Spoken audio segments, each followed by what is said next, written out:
Shri Venkateswara gold తాకట్టులో ఉన్న మీ బంగారాన్ని విడిపించి కొనబడును.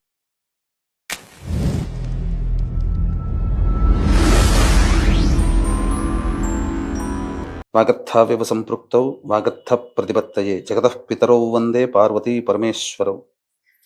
ఆదిత్యాయ చ సోమాయ మంగళాయ బుధాయ చ గురుశుక్రశనిభ్యశ్చ రాహవే కేతవే నమః.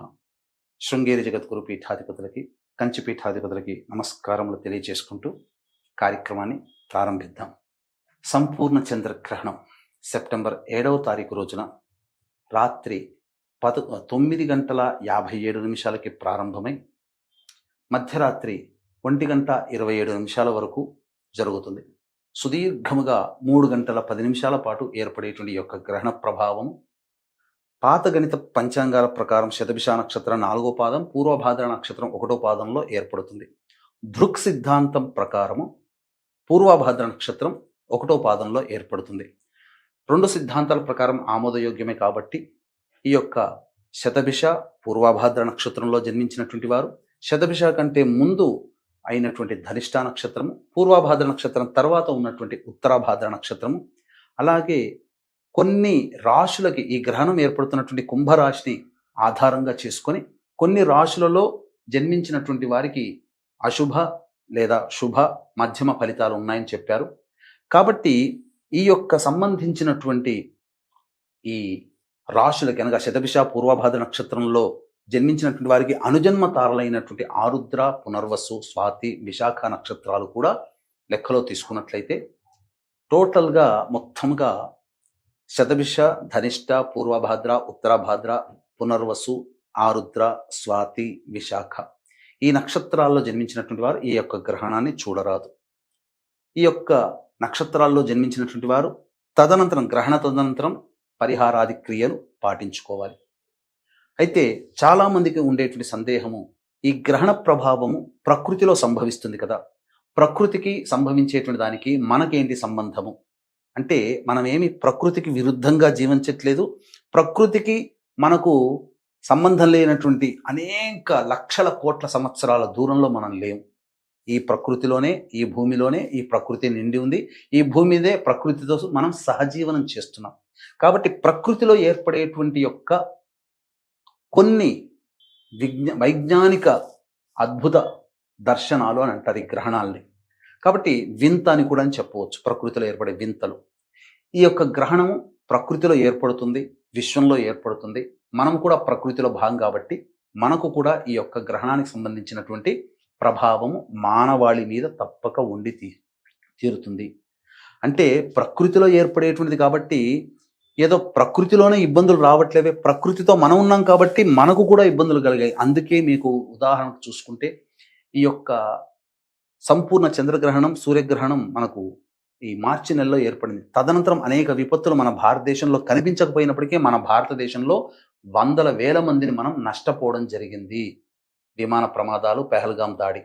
అలాగే ఇప్పుడు ఏర్పడుతున్నటువంటి ఈ యొక్క చంద్రగ్రహణ ప్రభావం 21వ తారీఖు సెప్టెంబర్ ఏర్పడుతున్నటువంటి సూర్యగ్రహణ ప్రభావము వలన ఆల్రెడీ కొన్ని విపత్తులని మన విశ్వము అనగా మన ప్రపంచం చవి చూసింది. ఆఫ్ఘనిస్తాన్లో ఎర్త్క్వేక్ వల్ల మొన్నటికి మొన్న దాదాపు 1500 మందికి చనిపోయారు. సూడాన్లో కొండ చర్యలు విరిగిపడి దాదాపు 1000 మంది, ఒక గ్రామమే తుడిచిపెట్టుకుపోయింది. పాకిస్తాన్లో జలప్రలయంలో ఏర్పడి దాదాపు 8 నుంచి 1000 మంది దాకా, 800 మంది నుంచి 1000 దాకా చనిపోవడం జరిగింది. 21వ తారీఖు రోజున ఏర్పడేటువంటి సూర్యగ్రహణ ప్రభావం ఇంకా ఉండి ఉంది.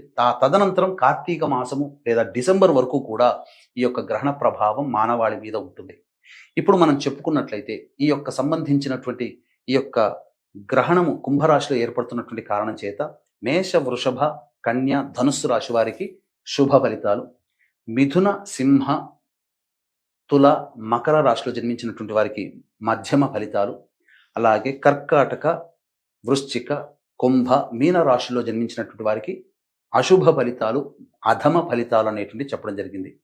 ఏం జరుగుతుంది? మంచి అంటే చేసేటువంటి ప్రయత్నంలో ఇంకా మంచి జరుగుతుంది, లాభాలు పెరుగుతాయి, అన్ని విధాలుగా సంతోషంగా ఉంటారు. మధ్యమ ఫలితాలంటే అటు ఇటుగా కాకుండా కొంత ఇబ్బందికర పరిస్థితులు అనేటువంటివి ఈ చెప్పినటువంటి రాశిలో జన్మించిన వారు పొందక తప్పదు. అలాగే అశుభ ఫలితాలు అన్నప్పుడు బాగా నష్టపోవడం కానీ, ఆరోగ్య భంగం కానీ, అలాగే ఈ సంబంధించినటువంటి విద్యాభంగం కానీ, ఉద్యోగ భంగం కానీ, ఏదైనా కానీ మానసికమైనటువంటి ప్రశాంతత లేని జీవితాన్ని ఈ అశుభ ఫలితాలు చెప్పేటువంటి రాశుల్లో జన్మించినటువంటి వారు కార్తీక మాసం లేదా డిసెంబర్ వరకు కూడా ఈ ఫలితాల్ని పొందక తప్పదు. కాబట్టి తప్పకుండా పరిహారాలు చేసుకోవాలి. ఈ యొక్క సంబంధించినటువంటి పరిహారాల్లో భాగంగా ప్రతి సమస్యకి కూడా 2 రకాలైనటువంటి పరిష్కారాలు. ఒకటి మానవ పరిష్కారం, 2 దైవ పరిష్కారం. మానవ పరిష్కారం అనగా మీకు మీరుగా చేయించేది, దైవ పరిష్కారం అన్నప్పుడు మంత్రం యొక్క సహాయం తీసుకునేది. కాబట్టి అది మన పీఠం ఆధ్వర్యంలో మంత్ర పరిష్కారంగా చేయించడం జరుగుతుంది. అయితే అనాదిగా సంవత్సరాలుగా, దాదాపుగా ఒక పుష్కర సంవత్సరాలుగా నన్ను ఆదరిస్తున్నటువంటి వాళ్ళకందరికీ ప్రధానంగా చెప్పేది ఒకటే, నేను కేవలం మార్గదర్శకుడిని మాత్రమే. మీకున్నటువంటిది ఈ సమస్య ఇలా ఉంటుంది కాబట్టి నేను ఈ యొక్క నాకు తెలిసిన విజ్ఞానం ప్రకారం ఈ సమస్యకి ఈ విధంగా పరిహారం చేసుకోండి అని చెప్పడం జరుగుతుంది. నచ్చితే పాటించండి, చేసుకోండి. నచ్చకపోయినా మీరు పాటించకపోయినా ఇబ్బంది లేదు. ఎందుకనంటే అది భవిష్యత్తులో ఏర్పడేటువంటి సమస్యలకి మనం ముందుగానే హెచ్చరిస్తున్నాం కాబట్టి అవకాశం ఉంటే, భక్తి శ్రద్ధ ఉంటే ఆ చెప్పిన విషయాల్ని పాటించండి. ఇక ఏమేం పాటించాలి? ముందుగా దైవ పరిష్కారంలో భాగంగా చూసుకుందాం. పూర్వభాద్ర నక్షత్రం 8వ తారీఖు రోజు రాత్రి 10 గంటల వరకు ఉంటుంది కాబట్టి గ్రహణ నక్షత్రం ఉన్నటువంటి రోజున మనం పరిహారాలు చేసుకోవాలి. కాబట్టి మధ్యాహ్నం 3 గంటల వరకు కూడా ఈ సంబంధించిన సాయంత్రం 5 గంటలకి ఈ కార్యక్రమం ప్రారంభమవుతుంది. మన పీఠమాధ్వర్యంలో గ్రహణ దోష నివారణ పూజలు, హోమాలు. అంటే ఈ రాహుకి, చంద్రుడికి, శనికి మూలమంత్ర జపము, హోమము మరియు శ్రీ సూక్తము, దుర్గా సూక్తము, రుద్ర సూక్త పారాయణము, హోమము జరిపించడం జరుగుతుంది. గ్రహణ దోష నివారణ పూజలు, హోమాలలో భాగంగా మధ్యాహ్నం 8వ తారీఖు మధ్యాహ్నం 3 గంటల లోపల మీరు గోత్రనామాలు నమోదు చేసుకోవచ్చు. ఎవరెవరు నమోదు చేసుకోవాలి అంటే మిథున రాశి, కర్కాటక రాశి, సింహరాశి, తులారాశి, వృశ్చిక రాశి, మకర, కుంభ, మీన రాశుల్లో జన్మించినటువంటి వారు నమోదు చేసుకోవచ్చు. ఇక ఈ సంబంధించినటువంటి కార్యక్రమంలో నమోదు చేసుకున్నటువంటి వాళ్ళకి శక్తిపాతము చేసినటువంటి కరుంగలి మాల ఇవ్వడం జరుగుతుంది.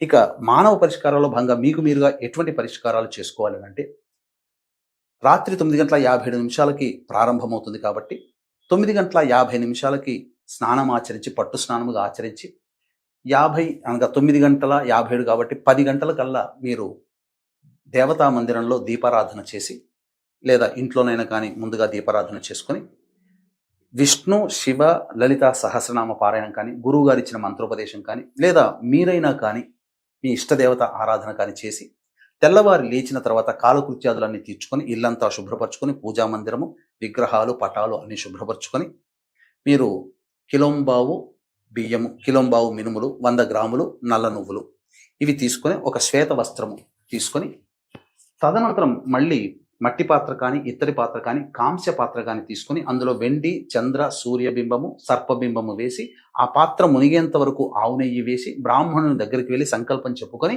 ఈ చంద్రగ్రహణ దోష పరిహారార్థం చెప్పి ఇవి దానము చేయండి, దక్షిణ మరియు స్వయం పాక సహితముగా. కొంతమంది బ్రాహ్మణులు తీసుకోవట్లేదు అని చెప్తున్నారు.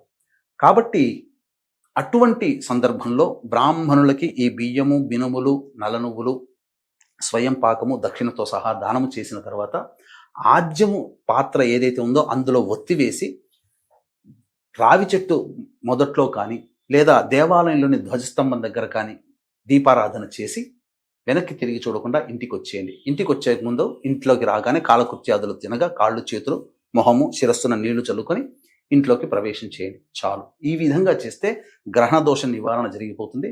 మళ్ళీ చెప్తున్నానండి, నేను కేవలం మార్గదర్శకుడిని మాత్రమే. సంబంధించినటువంటి వారికి నాకు తెలిసినటువంటి భగవంతుడు, పెద్దలు, తల్లిదండ్రులు నాకు పంచిన జ్ఞానాన్ని మీకు మధ్యవర్తిగా ఉండి నేను నివారణ చేయించగలుగుతాను. కాబట్టి మన పీఠమాధ్వర్యంలో 8వ తారీఖు రోజున సాయంత్రం 5 గంటలకి గ్రహణ దోష నివారణ పూజలు, హోమాలన్నింటినీ జరిపించడం జరుగుతుంది. మిథున, కర్కాటక, సింహ, తుల, వృశ్చిక, ధనుస్సు, వృశ్చిక, మకర, కుంభ, మీన రాశిలో జన్మించినటువంటి వారు ఈ యొక్క గ్రహణ దోష నివారణ పూజలో పాల్గొచ్చు. మిగిలినటువంటి శుభ ఫలితాలు ఇచ్చే మేష, వృషభ, కన్యా, ధనుస్సు రాశిలో జన్మించిన వారు కూడా ఈ కార్యక్రమంలో నమోదు చేసుకోవచ్చు. నమోదు చేసుకున్నటువంటి వాళ్ళకి శక్తిపాతం చేసినటువంటి కరుంగలి మాల ఇవ్వడం జరుగుతుంది. సర్వం శ్రీ ఉమామహేశ్వర పరబ్రహ్మార్పణమస్తు.